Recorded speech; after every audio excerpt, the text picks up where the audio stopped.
जिस तरह से राजस्थान में पेपर लीक हुआ है, भ्रष्टाचार चरम पर है, महिलाओं के साथ अपमान की, गैंगरेप की, दुर्व्यवहार की घटनाएं जिस तरह से उनकी बाढ़ सी आई हुई है, दलितों के साथ, आदिवासियों के साथ जिस तरह का दुर्व्यवहार हुआ है, सरकार ने जिस तरह से वादा खिलाफी की है, इन सब विषयों पर लोगों के विचार संकलित किए।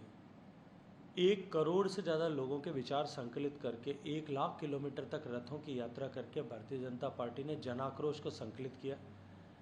जिलों के स्तर पर इस तरह की जन आक्रोश के महाघेराव आयोजित किए गए, जहां हजारों की संख्या में लोगों ने उपस्थित होकर के सरकार के फेलियर के बारे में चर्चा की और उसके चलते हुए जिस तरह की अराजक परिस्थितियां राजस्थान में खड़ी हुई है उसकी चर्चा की। इस तरह से एक प्रभावी आंदोलन खड़ा करके भारतीय जनता पार्टी चुनाव की पृष्ठभूमि को तैयार करने के लिए निरंतर काम कर रही है। भारतीय जनता पार्टी में किसी तरह का कोई कंपटीशन या किसी तरह का कोई आपस में मतभेद नहीं है। हम सबका एक ही लक्ष्य है, चाहे वसुंधरा जी हैं, चाहे हमारे leader of opposition Rajendra Singh ji हैं, चाहे हमारे deputy leader of opposition Satish Poonia ji हैं, चाहे गजेंद्र सिंह शेखावत हैं, चाहे अर्जुन राम मेघवाल जी हैं, या इसके अतिरिक्त भी जितने हमारे वरिष्ठ नेता हैं। हमारे यहाँ किसी तरह का कोई मनभेद नहीं है, कोई मतभेद नहीं है। हमारा एक ही लक्ष्य है और वो लक्ष्य है कि भारतीय जनता पार्टी की प्रचंड बहुमत के साथ राजस्थान में सरकार बना करके राजस्थान के लोगों को सुशासन देना।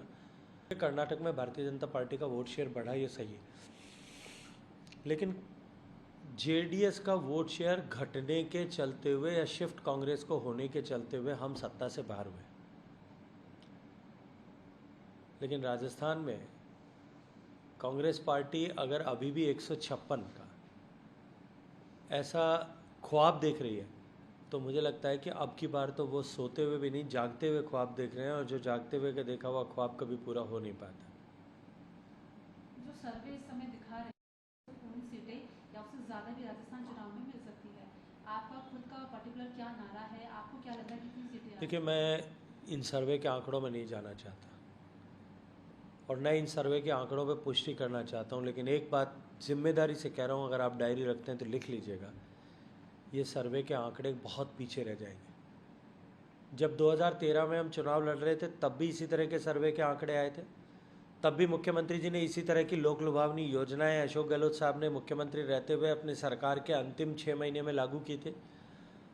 अपने आप को मुख्यमंत्री नंबर 1 ऐसा घोषित करवा करके उसका प्रचार बहुत बड़े स्तर पर किया गया था, लेकिन एक नया इतिहास बना था।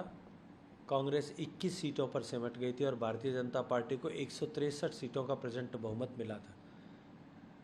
मैं जिम्मेदारी से आपके सामने कह रहा हूँ कि अब की बार एक और नया इतिहास बनेगा। भारतीय जनता पार्टी उससे भी बड़े बहुमत के साथ में सरकार में आने वाली है।